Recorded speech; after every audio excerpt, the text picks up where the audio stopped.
आज सुबह मेरी आंख एक मधुर सी ध्वनि से खुली।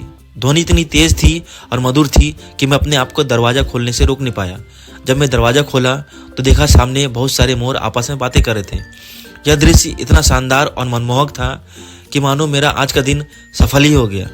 तो आज हमारे ब्रज की 84 कोस की यात्रा का तीसरा दिन है और ब्रज की 84 कोस की यात्रा का प्रथम मंदिर जो कि राधा रानी का जन्मस्थली है। मैं कल रात को ही यहाँ रावल गांव आ गया था और कल रात से ही बारिश शुरू हुई है, अभी तक गिर रही है, बंद हुई नहीं है। मैं बस बारिश बंद होने का वेट कर रहा हूँ कि कब बारिश बंद हो अब मैं अपनी ब्रज की 84 कोस की यात्रा प्रारंभ करूँ। लगता है कि आज बारिश बंद नहीं होगा। मुझे लगता है कि राधा रानी मेरी परीक्षा ले रही है। तो चलिए राधा रानी की इस परीक्षा में सफल होकर दिखाते हैं और चलते हैं राधा रानी के जन्मस्थली के मंदिर पे।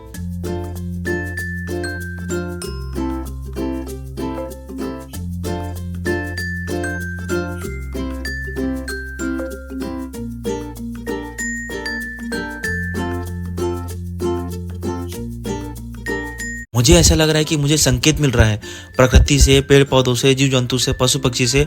अब तो ये मोर भी चिल्ला चिल्ला के कह रहे हैं कि राधा रानी आज भी सच में ब्रज में वास करती हैं।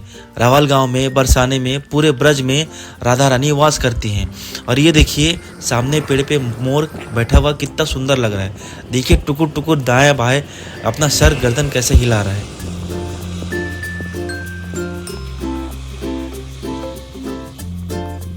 तो अब मैं आ गया और राधा रानी के मंदिर के गेट पे, द्वार पे। देखिए बोर्ड पे लिखा हुआ है राधा रानी का मंदिर कितना प्राचीन है। महाभारत के युद्ध को बीते हुए 5000 वर्ष से भी ज्यादा हो गए हैं। तो सोचिए राधा रानी का ये मंदिर कितना पुराना होगा। बारिश तो रुकने का नाम ही नहीं ले रहा है और ऊपर से तेज हो गया है। तो अभी हम चल रहे हैं राधा रानी के मंदिर के मार्ग पे, उनकी गलियों पे। मंदिर ज्यादा दूर नहीं है, मंदिर के पास हम पहुंच चुके हैं।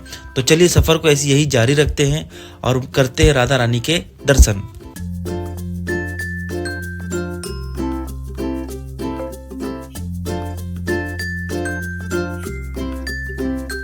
तो आ गया हूँ मैं राधा रानी के मंदिर के द्वार पे।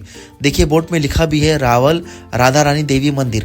प्राचीन समय में भी यहाँ के गेट कितने बड़े और विशाल हुआ करते थे। तो चलिए इस बड़े और विशाल गेट के अंदर चलते हैं और करते हैं राधा रानी के बाल स्वरूप का दर्शन। मैं मंदिर के अंदर प्रवेश किया तो मुझे एक और मंदिर दिखा। वहां जाके देखा तो भोलेनाथ का कितना सुंदर स्वरूप और हनुमान जी का कितना भव्य और दिव्य स्वरूप का दर्शन हुए। प्रभु भोलेनाथ और हनुमान जी का दर्शन करने के बाद जब मैं मंदिर के अंदर प्रवेश किया तो मुझे पता चला कि अभी कपाट बंद है, राधा रानी का मंगला आरती हो रहा है। तो चलिए मंगला आरती में शामिल होते हैं और कपाट खोलने का प्रतीक्षा करते हैं।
फाइनली कपाट खुल गया है और सामने राधा रानी और श्री कृष्ण का कितना सुंदर स्वरूप है।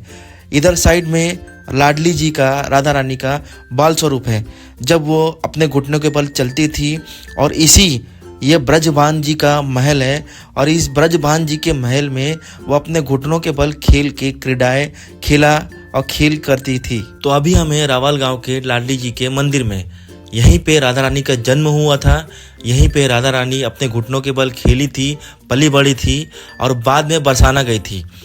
ब्रजभान जी और नंद बाबा आपस में बहुत घनिष्ठ और गहरे मित्र थे। नंद बाबा वहाँ गोकुल के राजा थे और ब्रजभान जी यहाँ रावल के राजा थे। जब कंस कृष्ण जी को मारने के लिए राक्षस भेजा करता था तो नंद बाबा चिंतित रहते थे। कंस के इसी आतंक से गोकुल छोड़कर नंद बाबा नंदी पर्वत पर नंदगांव बसाकर रहने लगे। नंद बाबा यहाँ से गोकुल छोड़कर चले गए तो ब्रजभान जी चिंतित रहने लगे, क्योंकि उनका प्रिय मित्र उन्हें छोड़कर नंदगांव चले गया था। अब ब्रजभान जी राधा रानी को लेके नंदगांव से पास में ही ब्रह्म पर्वत पर बरसाना नगरी बसाई और वहाँ पे रहने लगे। तब फिर राधा रानी बरसाने की राधा रानी हो गई। पर राधा रानी का जन्म इसी रावल गांव के इसी स्थान पे, इसी जगह पे हुआ था। ये मंदिर के ऊपर चलते हैं और मैं आपको दिखाता हूँ माता कीर्तिदा कुंड। माता कीर्तिदा राधा रानी की माता थी और वह सुबेरे उठ के राधा रानी को और स्वयं अपने कुंड में स्नान करने ले जाया करती थी और स्वयं करती थी। तो चलिए मैं आपको दिखाता हूँ माता कीर्तिदा कुंड।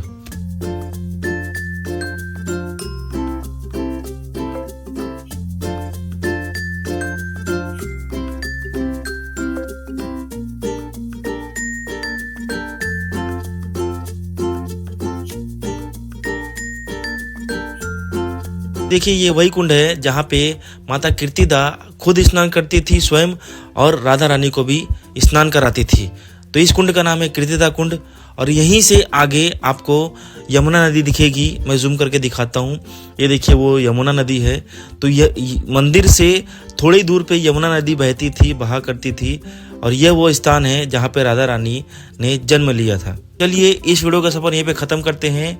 तो प्रेम से बोलिए राधे राधे, धन्यवाद।